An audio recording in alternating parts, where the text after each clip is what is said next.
Chapter 198. Part 2 of 3. The tree thing kicked in again and we appeared in a very unkempt garden. Celestia was sitting on a thorny throne while Fleur and Fancy Pants bowed. "To what do we owe this summons, princess?" Fancy politely asked.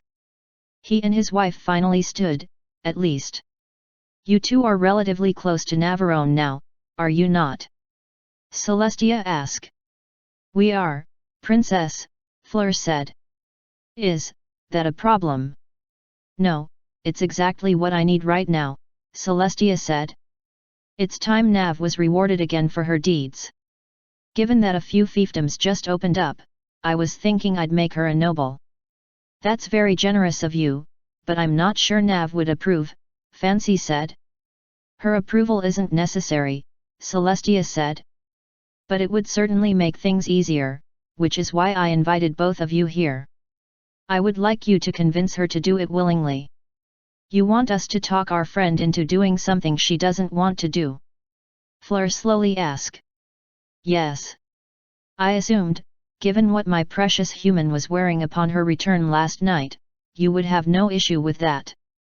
If you can talk her into wearing a beautiful dress at a fancy party, talking her into accepting a prestigious award for all of her good deeds should be a cakewalk." "It should be simple," Fancy said with a nod. "Nav is fairly easy to manipulate." "No one is debating the ease with which we could do it," Fleur said. "Do we really want to force our friend to do something like this?" "Oh no, don't think of it like that," Celestia said with a cute smile. "Think of it as stopping me from forcing her to do it. If you convince her to do it willingly, no pony will be forcing any pony to do anything." "But Nav isn't a pony," Fleur said. "May I ask what in particular it is that Nav did?" Fancy asked. "Was capturing Perts that high of a priority?" "Nav has done several things. Capturing Perts was certainly part of it. Helping me deal with the demons absolutely helped. But the main thing that triggered it was seeing her all dolled up. I know if I make her an official lady, she'll be obligated to dress up cute all the time." Taya started snickering, so I reached over and turned one of her ears inside out. She squeaked and flopped it around a few times until it corrected itself, then glared at me. "I'm not sure wanting to see Nav pretty is a valid reason to make her a noble," Fancy said. "Of course it is," Celestia replied. "I can make whoever I want a noble for any reason I choose. Well, as long as they're sapient. We made a tree a noble once for reasons that made sense at the time, but it caused a huge legal issue later when someone tried to cut it down to build something. So whoever I make a noble has to be at least capable of talking and using some semblance of reason.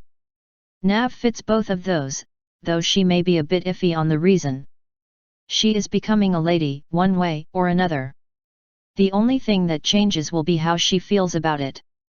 I believe having some friends there when she learns might soothe the blow, wouldn't you agree?" "This is sounding more and more like a punishment," Fleur said. "You're going to force Nav to become something she doesn't want to so she'll be obligated to dress a way she doesn't want to." "No, it only seems like a punishment because this is absolutely the kind of thing I would do to punish her," Celestia said. "This actually is a reward, believe it or not. There's not really a special title or medal for stopping a demon invasion or a murderous tyrant, so Nav will have to settle for nobility instead. She'll hate it and gnash her teeth and growl and so on, but she'll get over it. Being a noble will make living in Equestria much easier for her, I'm sure. Ooh, just thinking about how adorable she'll be at the ceremony makes me want to push it forward." Fleur and Fancy shared a short look. Fancy finally cleared his throat. "We will talk to Navarone for you, princess." "Excellent. At the moment, I believe she is in her room. I'll have a maid sent to announce you. Please don't be alarmed by any of what you see in her room. I'm told she's back to painting, which could mean anything from beautiful masterpieces to true horror shows." "Horror to one is beauty to another," Fleur flippantly replied. Celestia's horn lit up and one of my masterpieces appeared, Saturn devouring his son. Fleur instantly retched and Fancy flinched. This is the tamest of the works I confiscated. Consider yourself lucky this is the one I chose to display. Humans are utterly fascinating, Fancy said. I had the person in control at the bunker show me some human movies and art. A lot of it was horrific, but more of it was beautiful. Even the horror tended to have a point to it. This looks distasteful, Fleur said. But Nav wouldn't have painted it without reason. It must mean something to humans. To me, it's nothing but disgusting, Celestia said. Nav should be thankful Twilight rescued her from that barbaric culture. Fuck you, cow! I shouted. I don't know why that enraged me so much, but hearing the mayor who forced me to go through so much call everything I ever knew barbaric like that. I'm glad we made a mockery of your death and took pictures the whole time to commemorate it. Are you all right? Taya slowly asked. Yes. I'm done listening to this, I said. Celestia was a monster and I'm glad she's dead. What are the takeaways here? Making you a noble may not have been punishment after all, Pride said. It finally clicked for you when you were walking down the aisle, didn't it? All the ponies were cheering you, Nav. And it wasn't because they were expected to, Reason said. It's because they wanted to. As if that was ever in doubt, Taya scoffed. Who wouldn't want to cheer Mommy on? Mommy, obviously, Pride said. Since, you know, she hates herself. Plus those nobles who are now rotting in prison for life, I said. And probably a few other people, but I don't really care about being hated anymore. I've done some great things since I got here. I didn't originally like the idea of being uplifted like this, but I do recognize how valuable it'll be. Especially now that Celestia's not out to get me anymore. Celestia was trying to make you more girly, Reason said. Nulstia confirmed it when you first met her. She adored the idea of dressing you up. She sure did, I said. It was pretty annoying. Being Rarity's doll was bad enough, Pride said. But Celestia had the power to do whatever she wanted. Did you enjoy the sleepover, Navi? No. Well, I enjoyed the pillow fight and cuddling up to Brestia and human cadence. Can's dance, maybe? Everything else about it sucked. Yeah, slumber parties are the worst, Taya said. Those annoying fillies you made me hang out with always liked doing annoying things like playing dress up, practicing making out, and talking about colds. What's wrong with making out? Pride asked. I had the least practice, so they all took turns with me over and over until I could get it right. So, any other takeaways? I asked. There was going to be another one about how Fleur and Fancy both defended you and your culture to Celestia, but you interrupted before it could happen, my guide said. Thanks for the TL, DW, I said with a nod. I guess if that's all, we can kick it. You got to see Fleur defending you anyway, Pride said. When Celestia wanted to force you into something, Fleur tried to convince her otherwise. Yeah, that was pretty swanky, I replied. She had the ovaries to almost stand up to Celestia a little. Is that really saying much after you slapped her in the face, called her a murderous tyrant, and eventually deposed her? Taya asked. For a pony, the ability to stand up to Celestia meant a whole lot. Fleur felt herself pulled in like all the others, Taya. Because of that, I don't question her loyalty anymore. Well, until I free her from it. So she really is your loyal puppet, Taya slowly said. Mommy, please reconsider telling everyone. It's too late, I said. Celestia already knows. Yeah, and you can order her not to tell anyone else.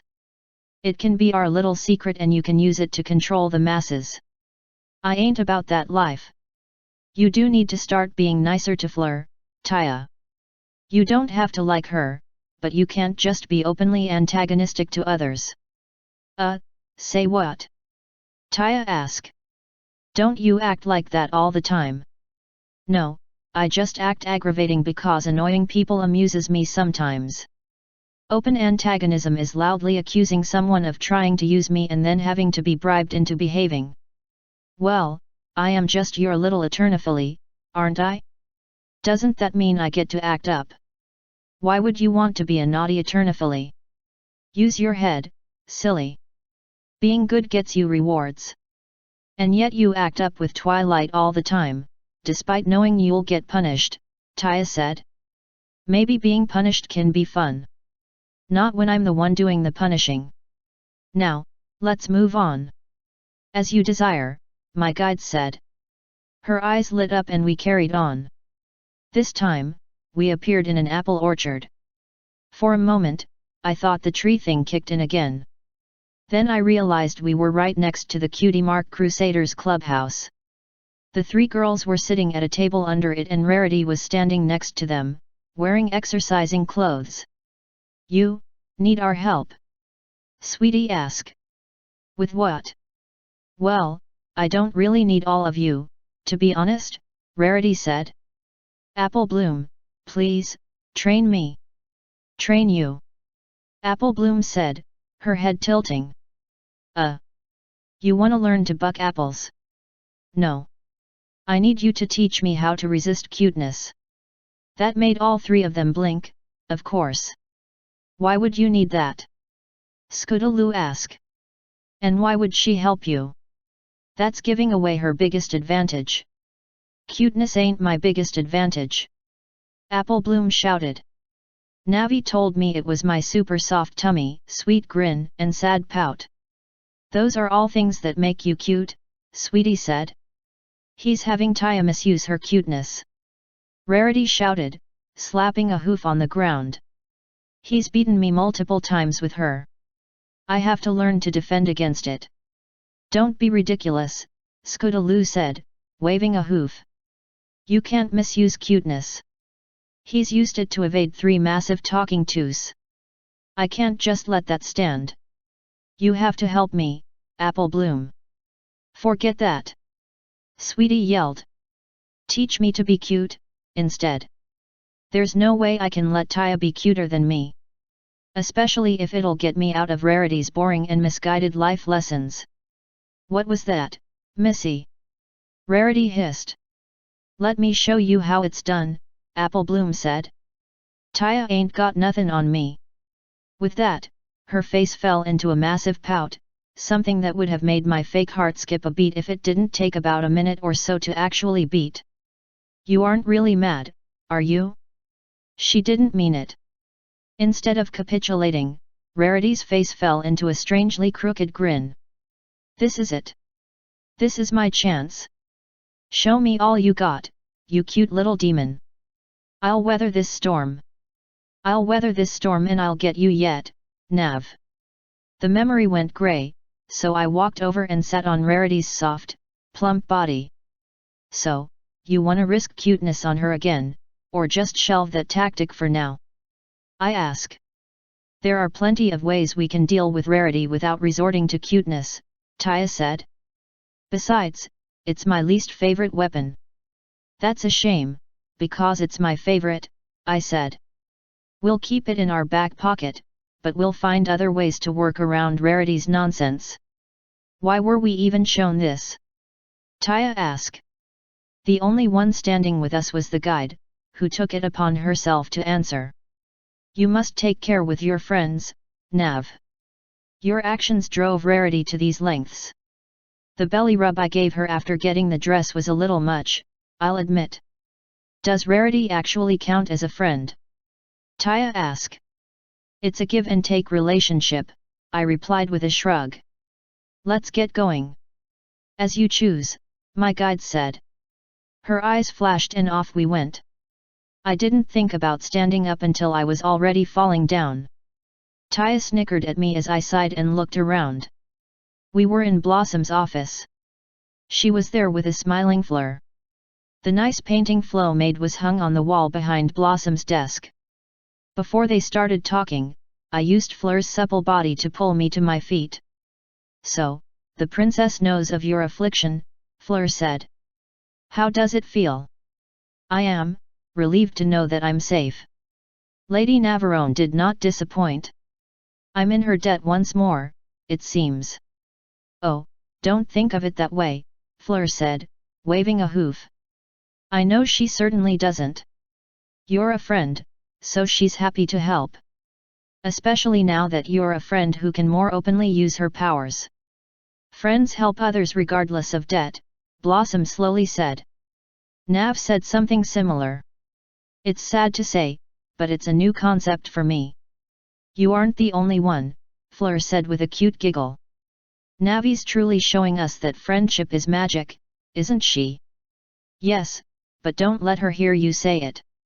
When I first heard about Nav, I honestly expected her to be completely different.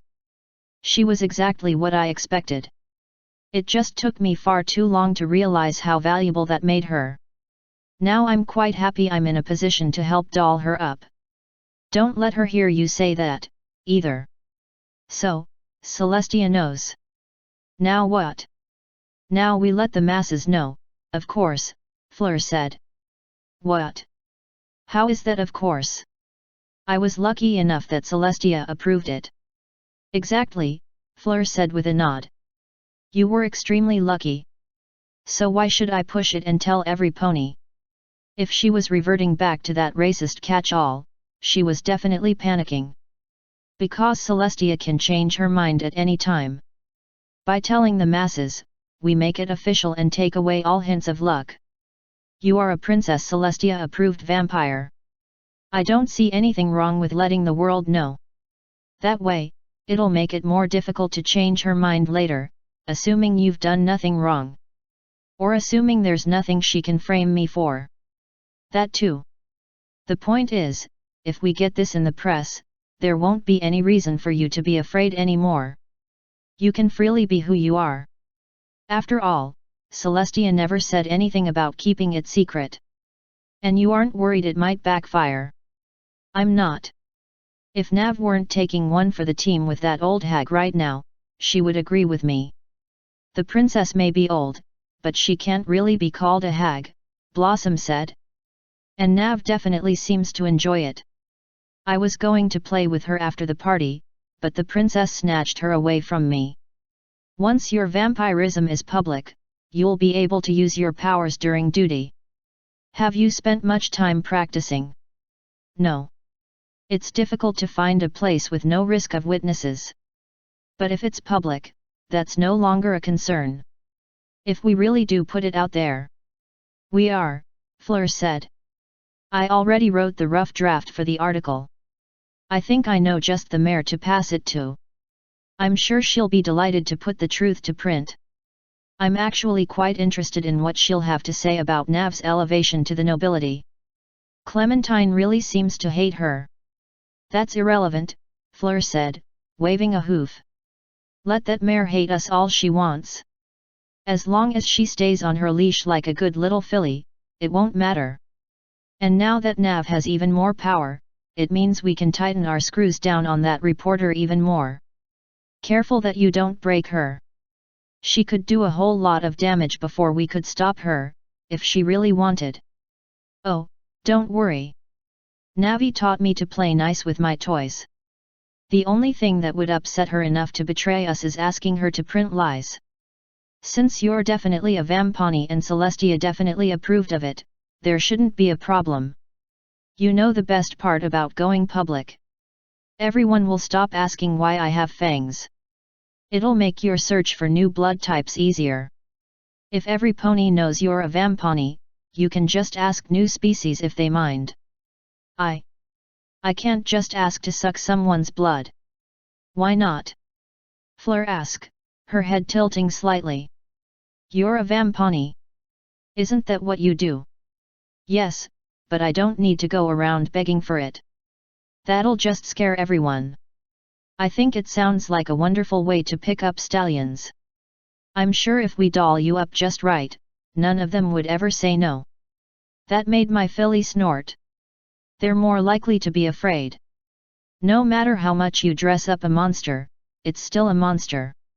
Don't be silly, Fleur said, bopping our favorite vampire right on her adorable little nose. If you keep calling yourself a monster, I'll tell Navi on you. Then she'll remind you that you're too cute to be a monster while pinching your cheek. I'm sure she'll probably find some other ways to make you suffer, too. TCH, of course. Fine. Is undead abomination better? It's a step in the right direction. So how do you feel, truly? It took a few seconds, but Blossom actually smiled. Good. Coming out to Celestia took a load off my back. And as much as it scares me, I think you're right about going public. With you and Nav on my side, there's no way it can go wrong. Exactly, Fleur said with a nod. Just depend on us. With that, the memory grayed out. So you showed them both the magic of friendship, Taya smugly said. Apparently. And apparently they're too ashamed to tell me about it, for some reason. I doubt it's shame, Pride said. But then, you knew that, didn't you? I can't hide anything from you, Pride, I said with a sigh. I may have thumped her on the ear or something if she said that to me. It's annoying, but it's just a pony catchphrase. I've learned to live with it. Does that mean you won't be ashamed of your Defender of Harmony armor anymore? Pride asked. I haven't learned to live with that one yet. I don't want to be covered in ass tattoos, even if they also grace some fine booties. Well, except for Dash's. She's a little bony. So, that was the first takeaway, Pride said. You brought together two very determined and interesting mares.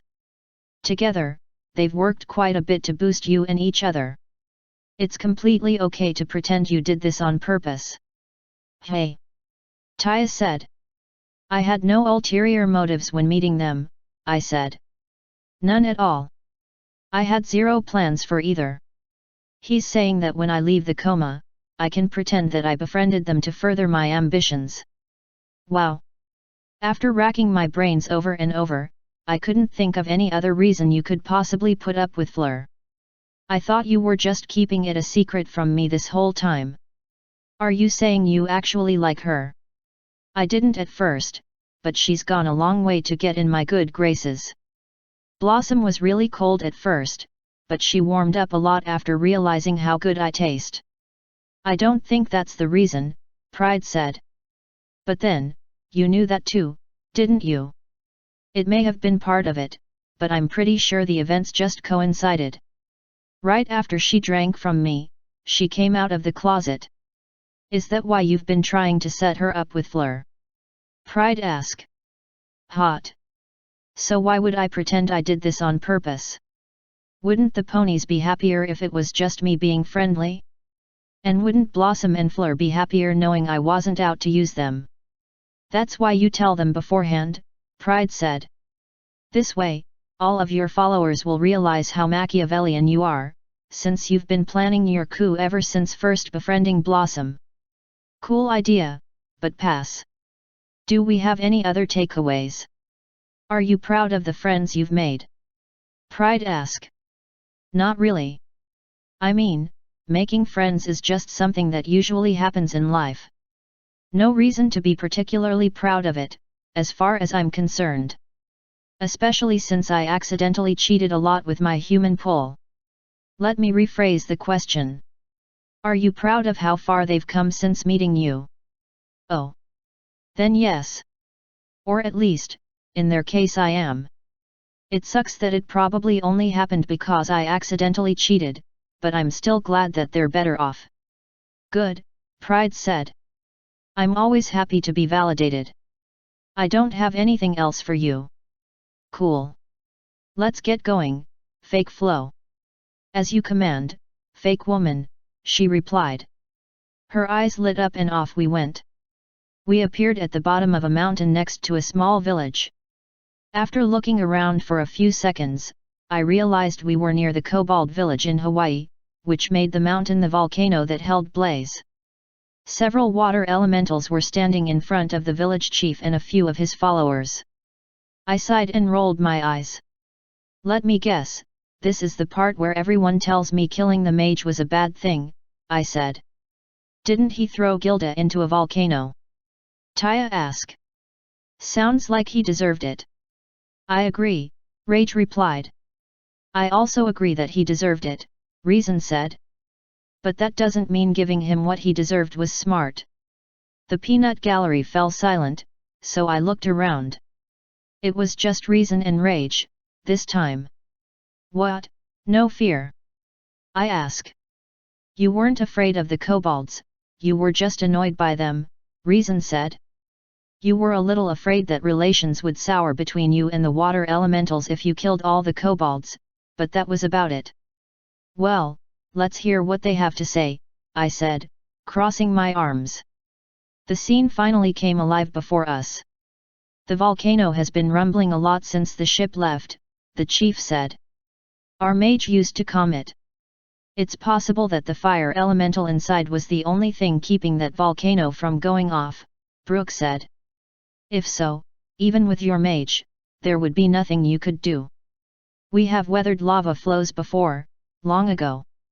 Tales of how to survive have passed down. Even if that monster weakened us, we'll make it. Will you have to move your village? Mist asked. I kinda wonder how long it took her to calm down after Blaze got away. Of course. We'll begin preparations soon. This spot was never intended to be permanent, anyway. Some of the water elementals shared looks. After a moment, Brooke slid forward a little. I have a recommendation. Allow us to assist in an evacuation. Evacuation, the kobold slowly said. This is a very small island in the middle of the largest ocean on the planet, Mist said. How many volcanoes and really bad storms do you deal with on a regular basis? If you have to leave this home anyway, why not go somewhere with fewer terrible disasters? We've all been curious about what's on the other side of the waves, the kobold said. But what we have seen has left quite a bad taste in our mouths. Do you mean the part where you attempted to murder one of our crew members and then got mad when vengeance was taken? Carl asked. Mist facepalmed and Brooke's eyes turned dark blue. The kobold's teeth started grating. Let us not cast stones, sisters, Flumen quietly said. Navarrone's behavior was unacceptable, but we deserve equal parts of the blame for not stepping in to save her friend. Either way, it shouldn't be an issue, Carl said. As I'm sure you can surmise, throwing people into volcanoes is a problem in most cultures. Nav demonstrated excellently what manner of punishment you can expect for doing so if you decide to emigrate. Following the law means you don't need to worry about punishment. Let's go check on the volcano, dear sister, Flumen said, grabbing one of Carl's hands. The two of them slid up the mountain, leaving the discussion to the adults. There is plenty of unincorporated land in this world that you could claim for yourself and set whatever manner of rules you'd like, Brooke said. We can see to it that you're dropped off wherever you like, with plenty of support to ensure you can last until you settle down. You deserve better than living alone on this island for eternity, Mist said. This is a very large world with all kinds of races to meet and sights to see. We can help you accomplish that, as well as give you more room to grow and expand. There are cave paintings of beings like you, the kobold said, looking Mist up and down. Beings made of liquid that heal and comfort. Long, long ago, we lived alongside your ancestors, Mist said. We helped them survive in the harsh world and did our best to guide them.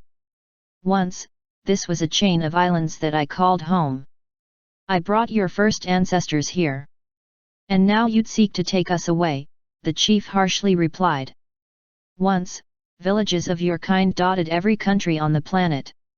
Now, so far, you are all we have found. One way or another, living isolated in this manner will lead to death. And so we should trust the tales of old? Are you telling us to put our faith in those who rode with those demons? Brooke, how far away do you think the ship is by now? Mist asked. Far enough, I'd say, Brooke replied. Why don't you go check on Flumen and Carl? I think I might have better luck talking to him alone. I think I'll do that, Brooke said with a playful smile. She slid off, chuckling about something. Mist shot forward and placed one of her hands on the kobold's shoulder, then loomed over him. "Let's walk and talk, shall we?" He looked up at her with bright blue eyes and slowly nodded. "You know, I think the Everfree might be a good fit for you," she mused as she started leading her new host away. Everything finally grayed out and I just shook my head. "What a bitch," Taya said. "You're too young for that word," I idly replied. "But man, what a bitch. Mommy, I'm not gonna get any older." "Then I guess that means you'll always be too young for that word. Good thing you wanted to be my eternifily, isn't it?" She stuck her tongue out at me in a manner completely becoming an eternifily. "You're going to need to sign her up for young lady courses," Reason said. "Yeah, definitely. That's a problem for future me, though." So, did Brooke just knowingly abandon the kobold to have his mind taken over? "I don't think that's the most accurate way of saying it," Reason replied. "It looks like Brooke left so she wouldn't be a witness. Thus, she has plausible deniability. It can easily be inferred that she knew what was about to happen and left so it could, though. Either way, it completely spits in the face of everything she told me on that beach. How many times now have we witnessed water elementals blatantly doing the things they all said none of them ever do?" "Too many," Rage said. "And always in your favor," Reason said. "How is it okay when you do it but not when they do it? After all, it's their power to abuse. It's not okay to do it at all, but that doesn't mean it isn't ever necessary," I said. Mist just got tired of talking, so she used the nuclear option. "And apparently she's going to try to get them to the Everfree. So that would make 2 subservient races," my guide said. "You'll own the monkeys and the kobolds. That'll make taming the Everfree much easier." "That actually does sound kinda useful," Taya said. "And I mean, you are planning on using them to mess with my mind, aren't you? If the elementals are doing everything in their power to support you, isn't that a good thing?" "Not necessarily," I said. "But what's more important is that we have no way of knowing if they're doing all of this to support me. Remember, the only events we're seeing right now pertain directly to me. How many times have elementals been alone with others in events that didn't concern me? How many times might they have used their powers in ways that only benefited themselves? If they're willing to so blatantly use mind control like this, a part of me shudders to think of what I've unleashed upon the world." "Be careful, you might hurt Flo's feelings," Rage sarcastically said. "Isn't it a little too late to start feeling regret now?" "It's never too late to feel regret," I said. "But I can safely say that my entire journey to free the elementals began under false pretenses. I was misled into releasing them. I didn't do it knowing their full capabilities or history." "Did Flo lie when you met her?" Taya asked. "Yes. She also didn't have the full story, which might have affected her decision. But as this coma showed me, I never really had a choice once I met her. She instantly pumped herself into me and knew exactly what to say to make me agree. And what not to say, of course," Reason said. "But that's old news. Let's get back to the present memory. Why would Mist want to drag the kobolds to the Everfree?" "To help empower you, of course," Reason said. "The elementals are tools of humanity. At the moment, you are the most human-like thing they can safely engage with. Thus, it follows that they'd seek to support you. Bringing followers to your banner is always valuable. And having all of your followers secretly under their control makes turning you into a figurehead easy," Rage added. "The monkeys serve Brooke. The kobolds serve Mist. The ponies serve Celestia. The changelings serve Moonbeam. Be very cautious while acting in your territory, Navarone. Those loyal specifically to you will be few. Especially if you eliminate the pole," my guide said. "Good luck getting any support, then. Luckily, I own Celestia at the moment, so the ponies aren't an issue. Brooke's an alpha, so she's theoretically obligated to obey me. That means the monkeys might not be an issue. Mist and the others got purified, so the kobolds might not be a problem. The jury's out on the changelings." If Discord forces Moonbeam to follow her deal, we'll need to be careful. Remember that nothing is permanent, Reason said. You own Celestia, at the moment. Be wary of putting too much power into her hooves.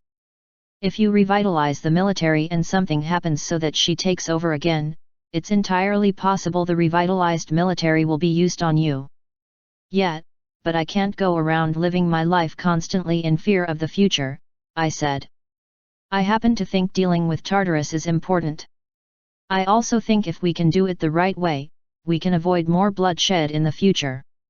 Anyway, do we have any more takeaways here? Don't trust the elementals, Rage said. I'll do my best. I guess it's time to move on, then. My guide's eyes flashed and we thankfully took off without delving too far into the morality of vengeance. End of Part 2.